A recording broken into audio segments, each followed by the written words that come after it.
De 10h midi, Sud Radio Média, Valérie Expert, Gilles Gansman. Bonjour à toutes et à tous, bonjour Gilles. Bonjour Valérie, on va scroller aujourd'hui. On va scroller avec Arthur Delaporte. Bonjour, vous êtes député PS du Calvados et vous êtes président de la commission d'enquête sur les effets psychologiques de TikTok sur les mineurs. Alors vous avez été à la une de l'actualité avec quelques extraits de TikTokers, de personnalités des réseaux qui se sont comportés de façon un petit peu inhabituelle, on va dire, pour lors d'audition. Mais ces auditions sont beaucoup plus importantes et beaucoup plus sérieuses qu'on a pu le dire. Vous avez auditionné plus d'une centaine de personnes. On a vu que ces quelques images de TikTokers, qui, en particulier l'un d'entre eux, qui a quitté de façon assez brutale et mal élevée, on peut le dire comme ça, l'audition. Mais on va revenir avec vous sur cette commission d'enquête. Peut-être nous expliquer. Continue, tout à l'heure vous recevez les gens de chez Meta, c'est-à-dire Facebook, Meta, chez Google Instagram aussi, et Google. YouTube. Voilà. Et avant, jeudi, vous avez reçu des gens de TikTok qui étaient, mais alors, comment dire, en fait, ils étaient très légers et superficiels. Je dirais une forme de placidité. Voilà, c'est ça. Moi, j'étais surpris, en fait, parce que pourquoi est-ce qu'on parle de TikTok aujourd'hui? Pourquoi est-ce qu'on fait cette commission? C'est parce qu'il y a des jeunes qui se sont suicidés parce qu'ils étaient exposés à des algorithmes qui les ont renforcés, on va dire, dans leur mal-être, et qui leur ont mis, pour certains, les clés pour comment se pendre, comment se scarifier, etc. Donc ça, aujourd'hui, il y a un sujet TikTok qu'on a essayé de poser à l'Assemblée nationale de la façon la plus sérieuse possible, mais aussi en entendant tous les acteurs du système, des victimes, évidemment, aux psychologues, aux représentants de TikTok, on y reviendra sans doute, mais aussi, vous l'évoquiez, aux influenceurs. Et pour le coup, on n'a pas fait que les influenceurs dits problématiques qui ont fait un peu le buzz. On a auditionné une dizaine d'influenceurs, c'est-à-dire 10% quasiment du nombre total de personnes qu'on a auditionnées, et ça a fait beaucoup moins de bruit que ceux de la semaine dernière. Mais oui, vu le nombre d'abonnés qu'ils ont, c'est un peu Hugo Décrypte, il avait aussi plusieurs millions d'abonnés, et pour autant, on n'a pas parlé de l'audition d'Hugo Décrypte. Pourquoi? Parce qu'il est venu dans une perspective de réflexion collective, et il n'a pas cherché non plus, lui, à faire le buzz là-dessus. Voilà, donc, quel est l'objectif de la commission? L'objectif de cette commission, c'est d'une part de faire un diagnostic. Parce que aujourd'hui, on a une application, et on l'évoquait à l'instant, qui se croit au-dessus des lois ou qui pense qu'elle n'a pas vraiment de compte à rendre à la société parce qu'elle se dit simplement productrice d'une solution, mais que les contenus qui sont problématiques, c'est pas que de sa faute. Alors qu'on sait très bien qu'il y a une logique derrière tout ça, qui est la logique de l'algorithme, et que en fait cet algorithme, c'est-à-dire la manière dont sont présentés les contenus aux utilisateurs, il est pensé pour nous garder le plus longtemps sur la plateforme. Et comment est-ce qu'on fait ça? Avec des contenus chocs. Donc le modèle économique de TikTok, il est basé là-dessus. Il est basé sur quelque chose qui, en soi, n'est pas sain. Plus on choque les gens, plus ils restent, plus on peut leur balancer de la pub. Bon, une fois qu'on a dit ça, on se dit quand même qu'il y a un problème. Donc, on a essayé de faire un peu un état des lieux avec les différents experts de cette plateforme, avec les victimes, je le disais, et maintenant l'objectif, c'est de proposer aussi des solutions, de réfléchir à la manière de mieux réguler les réseaux sociaux. Et donc, ce qu'on a essayé de faire, je le dis, de la façon la plus sérieuse possible, en essayant d'auditionner, disons, toutes les paroles possible pour pas qu'on nous dise vous avez fait une commission TikTok sur les TikTokers. Et en tant que député du Calvados, vous avez fait un TikTok sur le camembert, le cidre, les pommes, non? Non, ça marche. Vous savez que quand je fais des contenus liés à la cantine de l'Assemblée, c'est ce qui a le mieux fonctionné sur mon TikTok. Si, parce vous faites des vidéos sur pourquoi elle n'est pas bien la Non, mais j'ai cantine pas fait 50 000 vidéos TikTok, j'en ai peut-être fait une cinquantaine au total depuis 2 ans.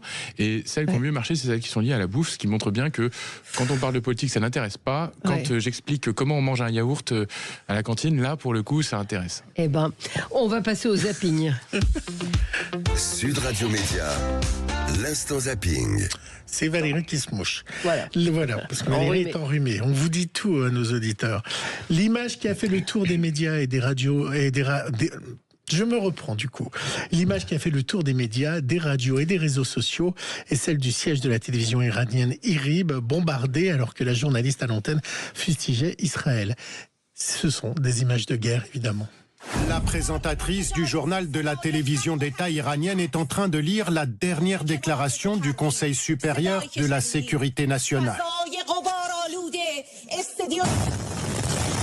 Quand retentit une immense explosion. Le siège reste vide, la fumée envahit le studio. L'armée israélienne vient de frapper le siège de la télévision publique dans le nord de Téhéran. Il est en partie détruit. Devant son téléviseur, cette téléspectatrice n'en croit pas ses yeux. Peu de temps après, la télévision publique est parvenue à émettre d'un autre endroit à Téhéran avec ce reporter sur le terrain devant le bâtiment bombardé. Il n'y a pas que le sexe, il y a aussi la guerre. Est-ce que la guerre doit être accessible aux mineurs sur les réseaux sociaux, au TikTok? On voit un peu tout, hein. Il y a les pour, les contre, il y a évidemment beaucoup de fake. Et donc dans tout ce brouhaha sur les réseaux sociaux concernant cette guerre, comment dire à son enfant ou à son mineur, ou à la personne mineure ce qu'il se passe réellement là-bas, même si c'est assez compliqué? Bon, déjà, faire en sorte que les moins de 13 ans n'aient pas accès aux réseaux sociaux. Ça, normalement, c'est la règle même de TikTok. On n'a pas le droit de se créer un compte avant 13 ans, ce qui permet, si on parle d'images choquantes de guerre, de pouvoir les accompagner là-dedans. Et puis, si on a entre 13 et 15 ans, normalement, on a un compte qui est filtré. Donc, on n'est pas forcément exposé non plus, théoriquement, à des images violentes. Donc il faut s'assurer aussi... Ça, c'est la théorie. Dans la réalité, c'est-à-dire que la plupart des jeunes, en fait, fraudent sur leur âge. C'est ça. Et donc, c'est là où ça va devenir voilà, très compliqué. C'est ce que j'ai essayé d'expliquer à TikTok. Ils nous disent, oui, chaque année, on éjecte 600 000 jeunes en montrant qu'ils ont menti sur leur âge. Je leur dis, oui, mais dans vos chiffres, vous n'avez que 5% de mineurs sur votre plateforme. Alors que, en fait, si on fait un simple sondage, on voit que c'est à peu près 50% d'une classe d'âge à 11 ou 12 ans qu'à TikTok. Donc ça veut dire que vous devrez avoir au moins 3 fois plus de jeunes. Donc il y a 2 tiers des jeunes qui sont présents sur TikTok qui ont menti sur leur âge. Donc ils se retrouvent exposés à des contenus de majeurs. Et donc à des contenus qui ne sont pas forcément adaptés. Et vous doutez que dans les écoles, les images d'Israël c'est sûr que ça tourne. Ça tourne, et quand moi je vais dans les classes, j'essaie justement de parler des contenus qui peuvent avoir choqué. Alors c'est pas tant les images de guerre, comme on me dit, c'est plus des images éventuellement de sexualité parfois, c'est des images d'humiliation aussi, qui peuvent avoir choqué les jeunes. La guerre, c'est pas forcément ce à quoi on va être le plus exposé si on s'y intéresse pas. Il faut savoir que globalement, l'algorithme va nous proposer ce qu'on regarde, ce qu'on aime et ce qu'on regarde. Et donc si on s'intéresse pas à l'actualité internationale, on va pas forcément y être exposé, quoi. Sur TikTok, j'ai fait un zapping pour vous. Sur TikTok ou les réseaux sociaux, on donne des conseils pour tricher au bac. Vous savez que hier c'était le bac, il y avait plein de vidéos pour tricher. Alors totalement dépassé TikTok, puisqu'il y a aussi l'IA. Où vous pouvez demander des conseils pour tricher au bac. Mais ils ne sont pas les seuls. Écoutez ce sujet où dans le futur, vos copies du bac pourraient être corrigées par l'IA. BFM a demandé à un correcteur de tester l'IA pour corriger toutes ces copies. On va voir ce qui est le mieux, l'humain ou l'IA pour corriger des copies. Évidemment, il les corrige à une vitesse de dingue.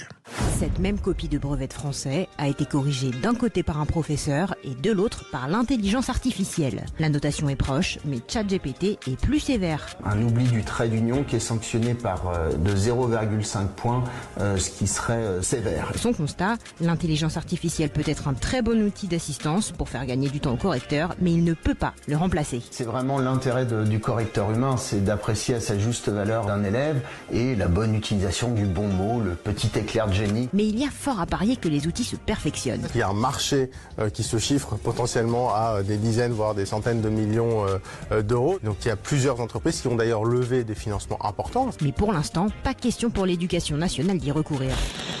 Et oui, pour l'instant, la ministre de l'Éducation nationale a dit que les copies seraient corrigées par des hommes et pas par l'IA. Oui, enfin, ils sont pas dans le bureau des profs. Non, mais oui, c'est vrai. Oui, il suffit de... Vous êtes soupçonneuse, Valérie. Non, je ne suis pas soupçonneuse, j'en ai parlé avec un prof qui m'a dit je crois que je vais essayer.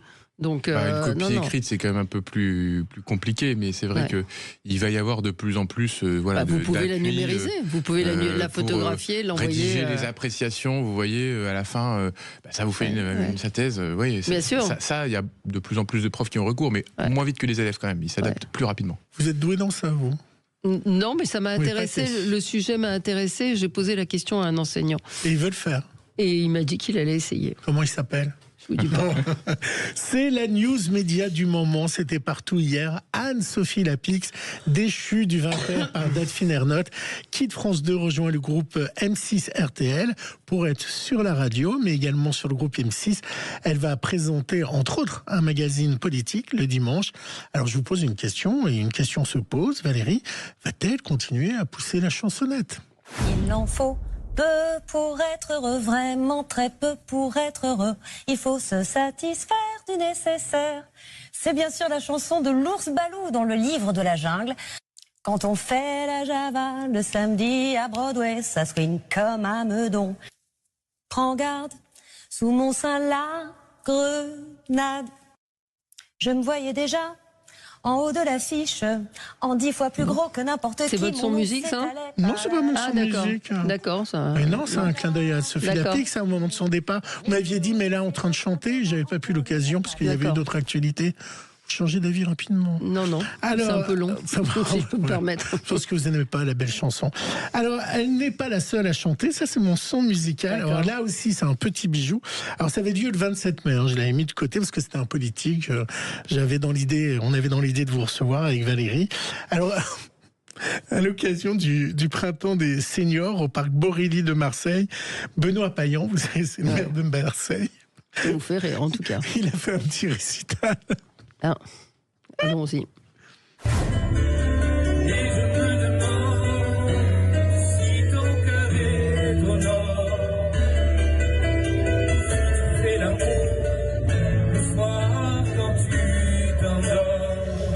On est obligé d'écouter ça.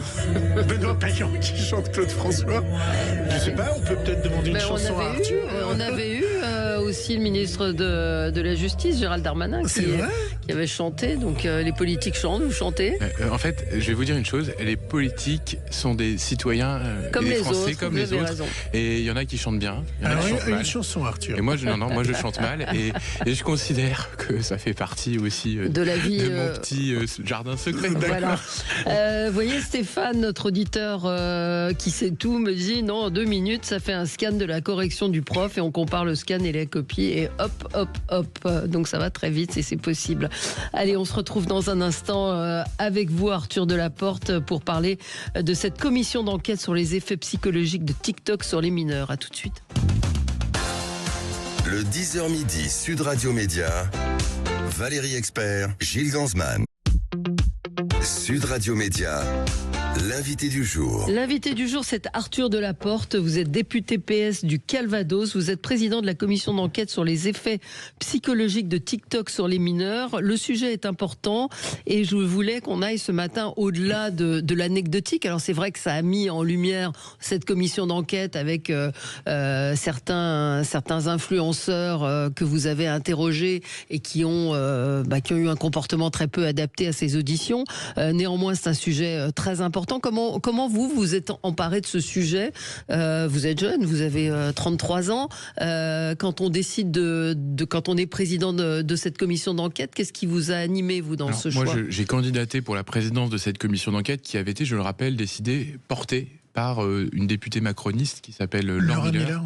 Et qui est donc rapporteur de cette commission d'enquête. Donc, voilà, c'est le rapport, c'est elle qui va rédiger en gros la synthèse de ces auditions et les pistes de mesures législatives. Et en fait, on a besoin de quelqu'un pour présider les travaux, ça veut dire organiser les auditions, mais aussi peut-être suggérer des noms, etc. Donc c'est moi qui fais les convocations, ça c'est le rôle du président. Mais vous avez candidaté pour le faire, ça veut dire que c'est un sujet qui vous intéresse. Je suis l'auteur de la loi sur l'influence commerciale, la loi du 9 juin 2023. Et donc je fais partie, avec Stéphane Vogetta, on est un peu les 2 députés qui se sont spécialisés, entre guillemets, sur les influenceurs et donc plus largement les réseaux sociaux. Et c'est vrai que quand vous parlez de l'influence commerciale, c'est quand ils vendent des objets ou des produits. Voilà. C'est tout ce qui est placement de produits, tous les placements de produits pour que nos auditeurs comprennent. Et certains ont été très condamnés très fortement. Voilà. Et aujourd'hui, que vous les aviez. On voit qu'il y a de plus en plus de mises à l'amende d'influenceurs. On a une brigade de l'influence commerciale qui s'est créée à la direction de la concurrence, de la consommation, de la répression des fraudes. On avance. Ouais. On a fait comprendre qu'il y avait des règles, qu'il fallait mettre communication commerciale quand on était rémunéré. Bon, ça c'est les effets de la loi influenceur. Mais ce que je veux dire, au-delà de la loi influenceur, on a développé un réseau de connaissances aussi dans le monde du numérique, dans le monde de l'influence. Et moi, j'ai remarqué que beaucoup des influenceurs problématiques, les tantis par exemple, qui faisaient des placements de produits à l'emporte-pièce, etc. Les tantis sont une famille d'influenceurs, enfin un couple d'influenceurs qui... en fait, c'était déporté, ou Adé Laurent qui avait fait des pubs pour de la crypto, enfin des choses, des gens qui ont perdu beaucoup d'argent à cause d'Adé Laurent, ils se sont reportés notamment d'Instagram vers TikTok. Et leurs revenus se sont transformés. Alors il y en a comme Adé Laurent qui gagne beaucoup d'argent maintenant grâce au porno. Il y en a d'autres qui gagnent beaucoup d'argent grâce au live TikTok. C'est le cas notamment de Julien Tanti qui gagne plusieurs centaines de milliers d'euros, voire millions d'euros par an grâce à l'argent que vont lui donner les gens sur des lives TikTok. Voilà, mais donc, comment ils donnent de l'argent? C'est juste qu'on comprenne le fonctionnement. En fait, pour ceux qui connaissent pas TikTok, donc vous avez une partie, on va dire, flux de vidéos. Donc vous pouvez regarder des vidéos courtes ou plus ou moins courtes et vous les faites défiler comme ça, ou elles défilent toutes seules. Et puis à côté de ça, vous avez une partie de live.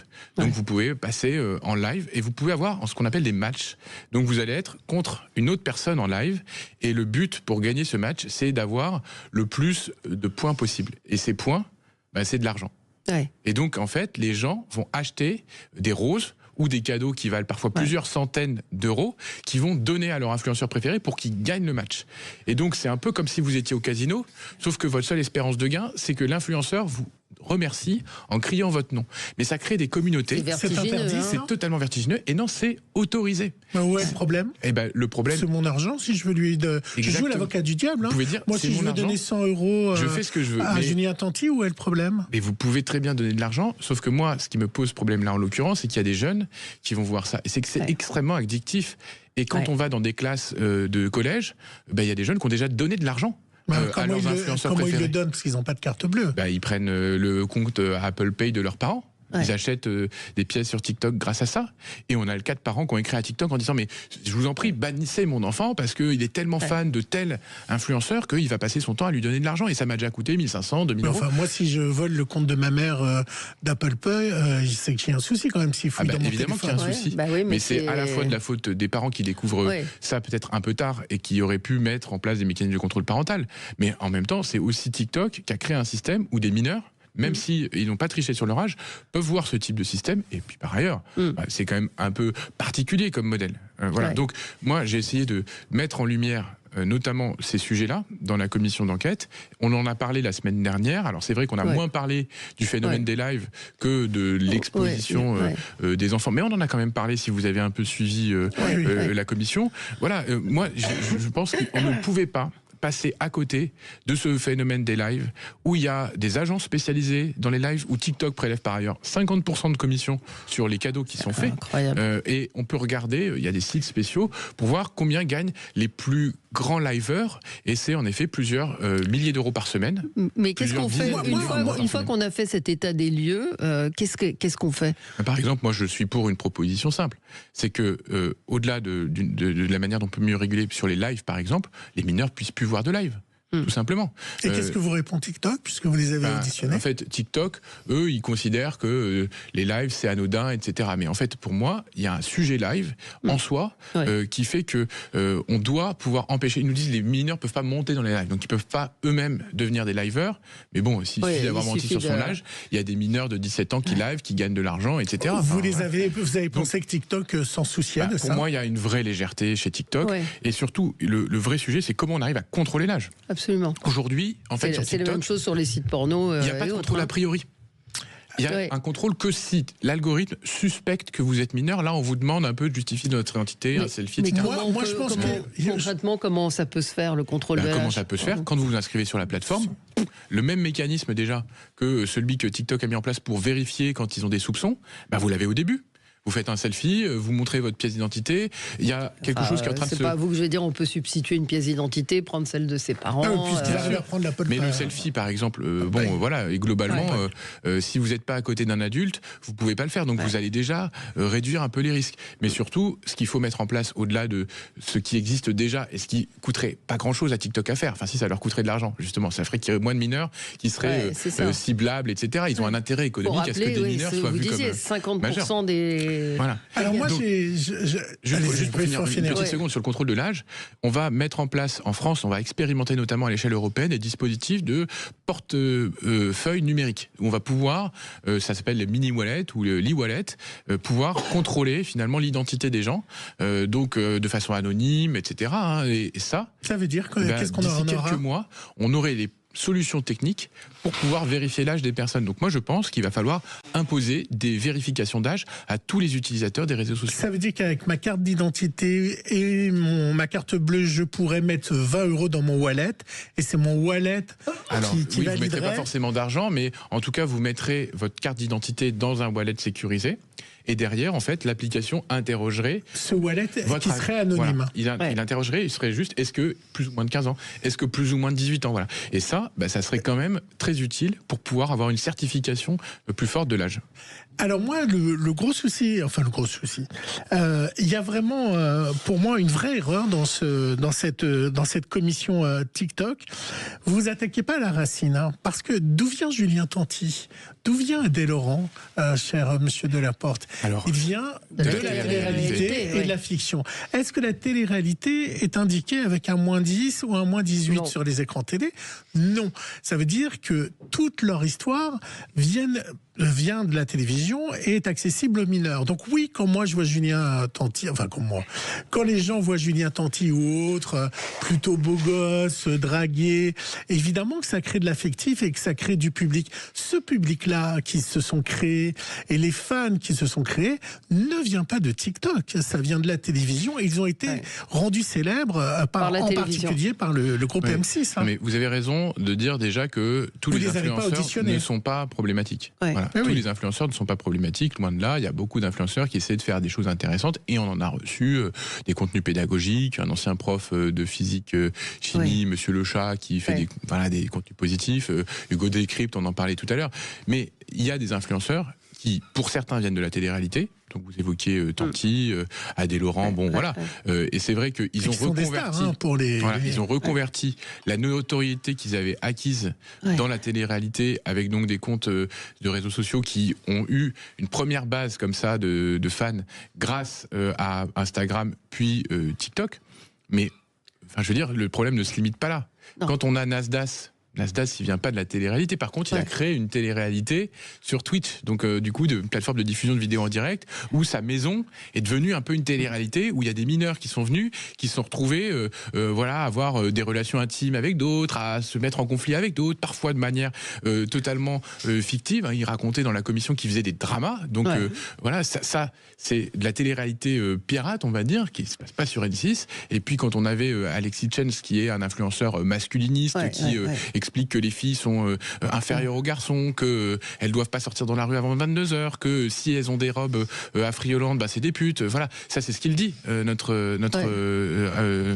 Alexis Chance. Il n'a pas de lien avec la télé-réalité en soi. Non. Donc pour moi, il faut pas non plus dire que c'est la source du problème. Parce qu'il y en a beaucoup, il y en a énormément. Le fait que vous les ayez auditionnés pour certains à distance, ça vous a été reproché par certains, alors que c'est pas normalement dans les normes de l'audition des commissions d'enquête. Comment vous l'expliquez? Alors, il n'y a pas de normes des commissions d'enquête, déjà. Il n'y a pas de règles. Ce que je peux vous dire, c'est que dans nos auditions, on en a mené à peu près la moitié en visio. Sur la centaine de personnes qu'on a auditionnées. Parce que vous me disiez, certains habitent à Dubaï. Les Tantis habitent à Dubaï. J'allais pas leur faire un aller-retour en avion pour faire une audition. Et que moi, j'ai aussi des collègues qui sont députés des Français de l'étranger. Et comme on a voulu avoir un rythme intense d'audition, on en a mis certaines le lundi, certaines le vendredi. On les faisait finalement aussi par Zoom. On peut faire des réunions par Zoom, on peut faire des auditions par Zoom. Et comme de toute façon, c'est pas une convocation judiciaire. On peut d'ailleurs aujourd'hui faire des visioconférences avec un magistrat instructeur par Zoom.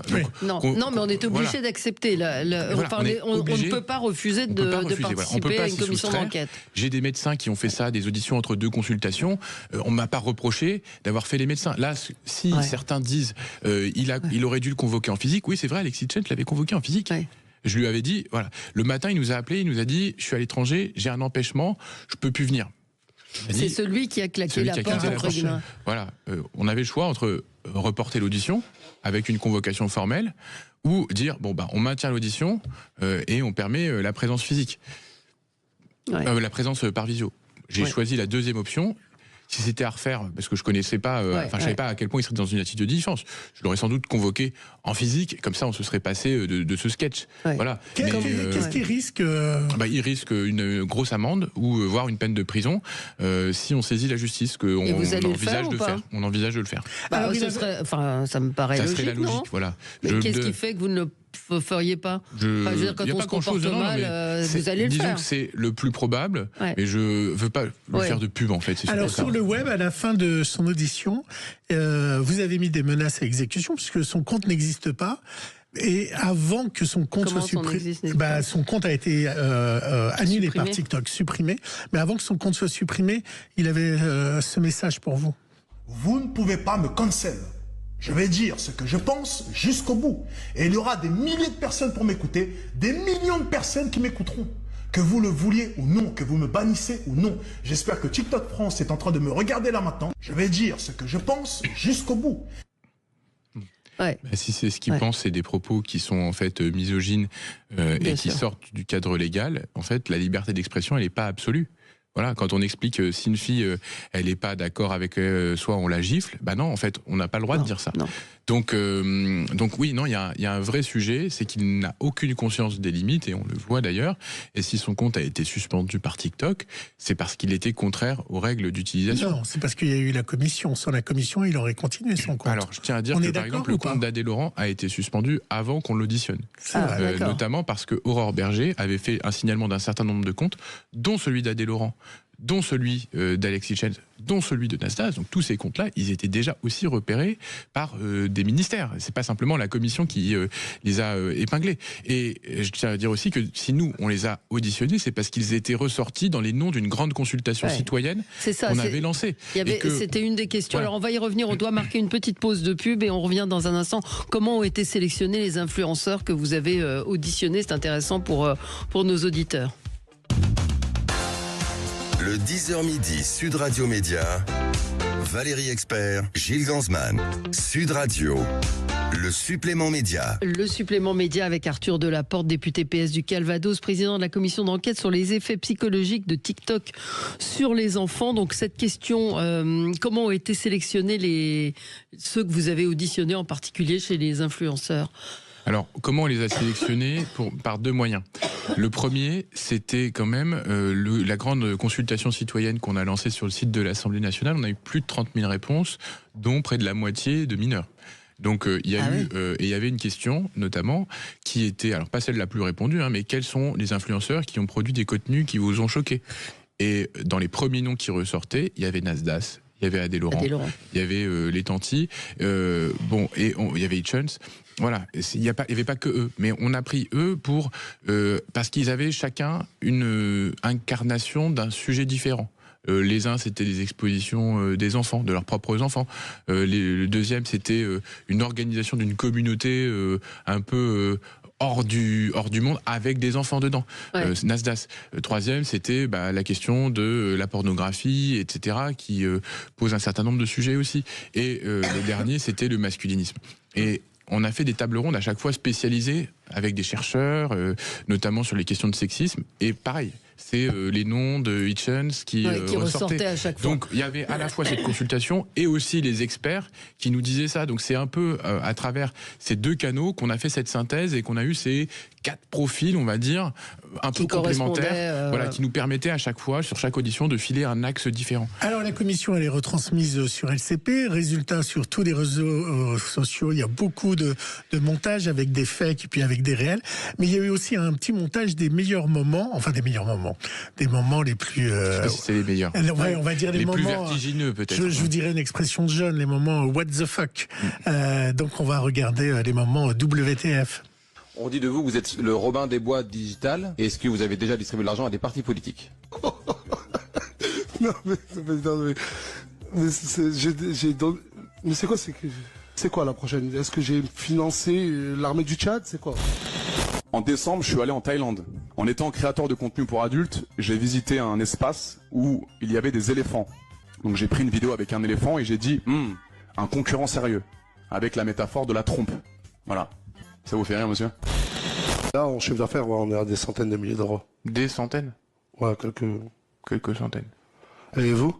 Moi, le salaire net d'un député, après impôt, c'est à peu près 5 000 €. Ouais. Et j'ai vu à l'extérieur et j'étais étonné, vous avez des chauffeurs. Alors, c'est des chauffeurs partagés, il y en a une dizaine pour toute l'Assemblée. Ce métier-là de créateur de contenu, moi, je dirais qu'il faudrait plus d'encadrement. Pas sévère, pas des punitions, mais ça vous fait sourire, monsieur le député? Ça vous fait sourire? Je vous parle de la santé mentale des créateurs de contenu. Excusez-moi. Je vous demande pas de me faire de remarques, vous êtes ici en audition. Vous souriez pendant que je parle. Vous avez pris 10 secondes de mon propos, vous l'avez isolé et vous venez de me le balancer à la gueule. C'est le problème de TikTok. À la gueule, excusez-moi, mais vous prenez son téléphone, si elle refuse, c'est une pute fin de relation, c'est pas moins problématique. Sur TikTok et sur YouTube, les conditions, excusez-moi, je vais finir. C'est moi qui mène l'audition, je suis président de la commission d'enquête. Excusez-moi, on va couper le son de monsieur Etienne. Je vous disais... Au revoir, monsieur. Voilà. Bonne journée. Je finis mon propos. Ah, il a coupé. Ouais, Quel est votre regard sur ces influenceurs après les avoir auditionnés? Déjà, vous voyez, on prend, voilà, c'est un peu les 5 extraits qu'on tournait, que vous avez un peu compilés. C'est ce que j'ai dit au départ. Oui, non, mais je pourrais revenir sur chacun d'entre eux. Par exemple, sur les revenus. Parce que l'une de nos questions, c'est quel est le modèle économique de ces influenceurs? Ils sont obligés de communiquer vos revenus. Hein. Eh ben, ils doivent répondre aux questions qu'on leur pose. Et ils doivent dire la vérité. Donc là, vous voyez, il est un peu gêné. Il finit par dire, bon... quelques centaines, plusieurs centaines de milliers d'euros, ce qui est quand même énorme, par mois. Ouais, c'est ça. Donc voilà, lui dit ça, et bon, pour essayer de détourner l'attention, il dit et vous? Je pense qu'il est persuadé que les députés gagnent beaucoup d'argent. Donc, comme je sais aussi que cette audition, elle est suivie, compris par des gens. J'ai deux options. Soit je lui dis, c'est pas vous qui posez les questions, soit c'est moi. Soit je lui dis la vérité. De toute façon, c'est public. Combien gagne un député? Après impôt, c'est 5 000 €. Et là, donc je réponds ça. Le gars, il dit, ah merde, il a répondu.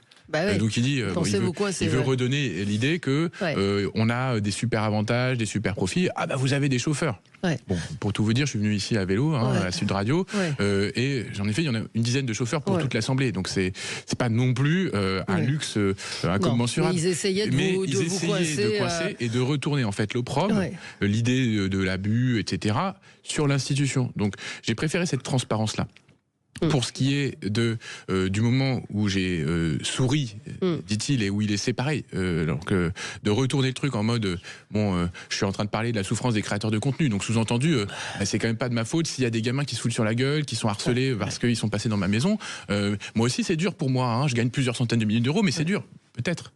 Mais et là, je vous le dis parce que je l'ai pas dit publiquement, mais j'ai une notification avec un texto, avec rien à voir avec l'audition. Qui? Mon texto, j'esquisse un sourire à la lecture du texto, et lui, qui est en train de parler, paf, saisit ce moment d'inattention, pareil, pour détourner l'attention. Ça fait un truc en boucle, et ça devient, qu'est-ce qu'il est irrespectueux, ce président qui sourit quand il parle de santé mentale. Ça n'avait rien à voir. Ça n'avait rien à voir. Et par ailleurs, enfin, je veux dire, toute la journée. Tout à l'heure, je vous ai pas dit, mais vous avez regardé. Non, je sais pas si vous l'avez regardé. Mais vous imaginez, en fait, il veut juste détourner le cadre. Vous voulez lui dire qu'elle a regardé son portable. Contourner finalement le cadre de l'institution parce qu'ils cherchent le clash, le buzz. Ils l'ont dit. Voilà. Donc ils font tout pour ça. Et d'ailleurs, on voit bien aussi en quoi ça peut être problématique. Alors, certains influenceurs comme Adé Laurent ont pointé du doigt le manque de contrôle parental. Certains de nos auditeurs nous disent ça, c'est les parents qui sont responsables. Je pense que ceux qui disent ça n'ont pas d'enfants. La responsabilité est partagée. C'est très compliqué d'avoir ce contrôle. Et donc ça, il y a une responsabilité partagée. Mais sur les solutions, parce qu'on a beaucoup parlé des influenceurs, mais il y a des solutions. Il y a l'Australie qui a réussi à interdire. Non, pas totalement. C'est-à-dire qu'ils ont dit qu'ils allaient interdire. Ils l'ont pas fait. Et puis, alors qu'ils essaient de le faire, c'est pas si simple que ça. La question, parce que Emmanuel Macron, par exemple, lui dit on va interdire aux moins de 15 ans les réseaux sociaux. Mais c'est quels réseaux sociaux? Est-ce que c'est YouTube?